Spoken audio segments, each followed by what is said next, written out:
A primera hora de la mañana siguiente, Shaina se ofreció para ir al mercado con el fin de comprar fruta para los niños. Al poco rato, estaba de regreso llena de tristeza. Todo estaba cubierto de moscas. No había manera de encontrar papel de envolver ni bolsas de papel. Todo era tan primitivo y el sol tan fuerte que apenas podía soportarlo.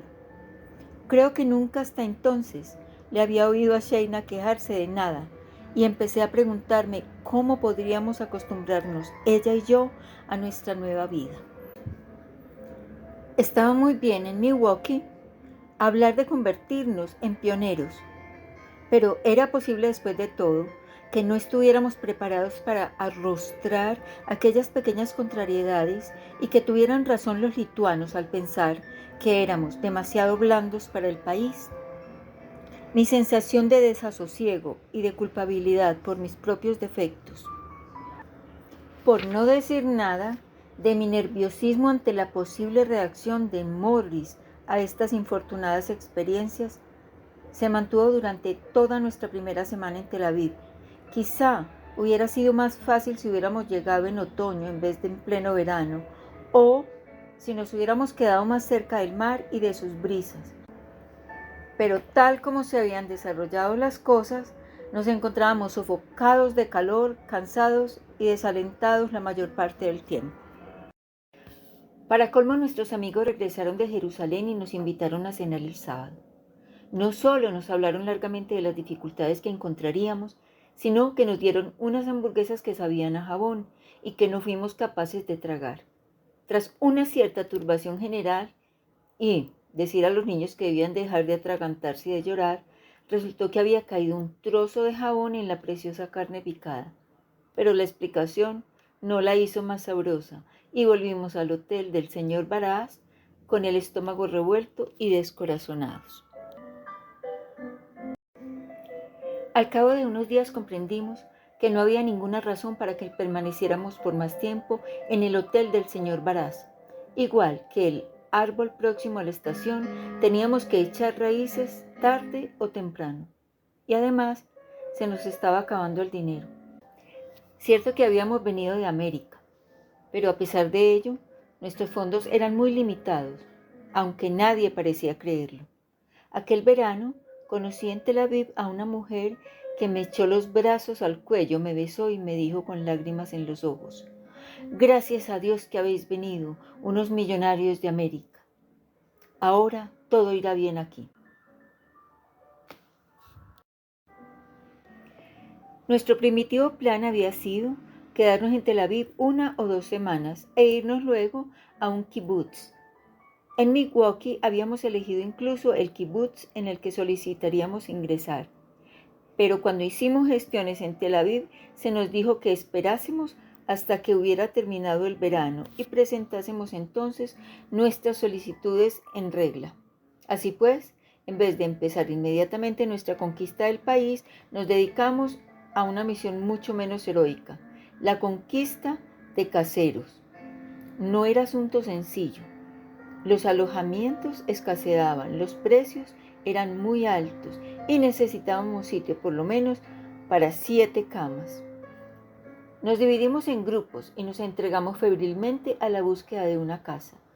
A los pocos días encontramos un apartamento de 2 habitaciones situado al final de una calle todavía sin asfaltar de la parte más vieja de Tel Aviv, Neve Tzedek, un barrio que había sido fundado en realidad antes de la propia Tel Aviv. El apartamento carecía de electricidad y no tenía cuarto de baño ni retretes. Estas comodidades, compartidas con una cuarentena de personas, se hallaban emplazadas en el patio.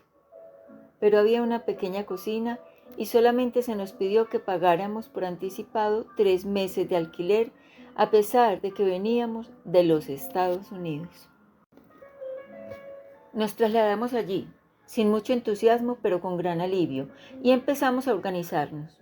Pedimos prestadas sábanas, pucheros y sartenes y algunos cubiertos. Y Shaina se hizo cargo de las labores domésticas, cocinando en un hornillo Primus, alimentado con queroseno, que explotaba periódica y ruidosamente. Regina consiguió empleo como mecanógrafa en una oficina. Josel iba a trabajar a una barbería. Morris se colocó de contable en una empresa de obras públicas británica. Y Lida y yo empezamos a dar clases particulares de inglés. En realidad, se me pidió que diera clases en la escuela superior, pero como íbamos a ingresar en un kibutz lo antes posible, pensé que sería mejor no comprometerme a un trabajo fijo. Sin embargo, la enseñanza estaba considerada en Tel Aviv como una ocupación demasiado intelectual para una sedicente pionera, y me vi precisada a dar constantes explicaciones aclarando que se trataba de una cosa temporal y que no había ido a Palestina para difundir la cultura americana.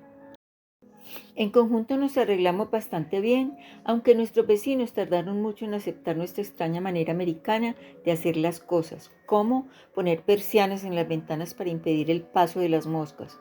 Todo el mundo tenía persianas para protegerse de los gatos vagabundos que merodeaban por la ciudad, pero las moscas, ¿qué tenían de malo las moscas? Sin duda eran inevitables en esa parte del mundo.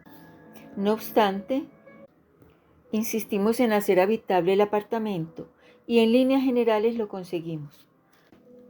Cuando llegaron de Nápoles nuestros baúles, los convertimos en sofás y mesas. Morris decoró las desnudas paredes y nosotras improvisamos colchas y cortinas. Nuestros más preciados bienes, no hace falta decirlo, eran nuestro gramófono y los discos, y la gente empezó poco a poco a dejarse caer por la casa al anochecer para tomar té y escuchar música con nosotros.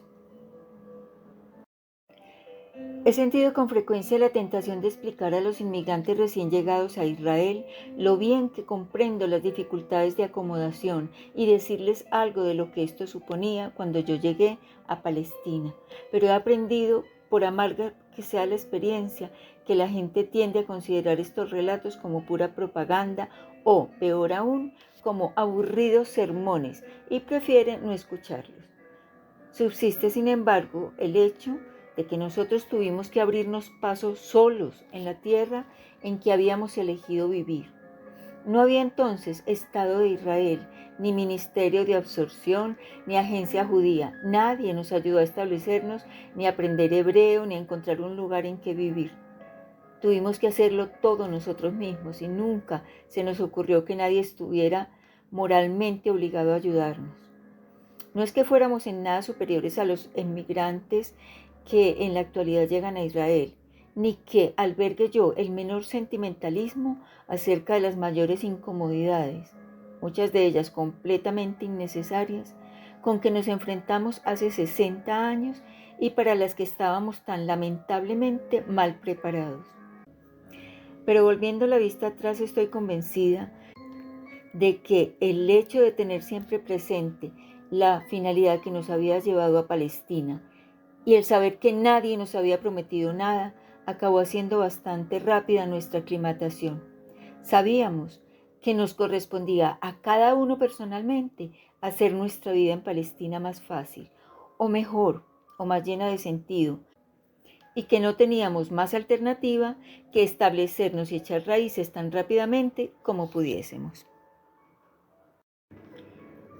De todas formas, aunque desde luego aquel primer verano no fue nada placentero, para colmo de males el hijo de Sheina, Chaim, fue presa de una grave infección en los ojos y Judith sufrió un ataque de furunculosis que le duró varias semanas.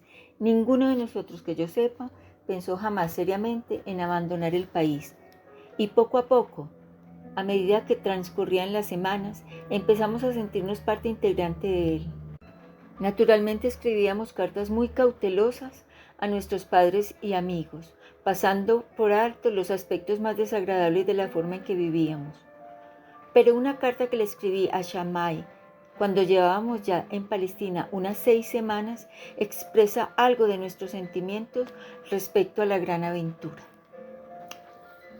Los que hablan de volver son los recién llegados. Un antiguo trabajador está lleno de inspiración y de fe.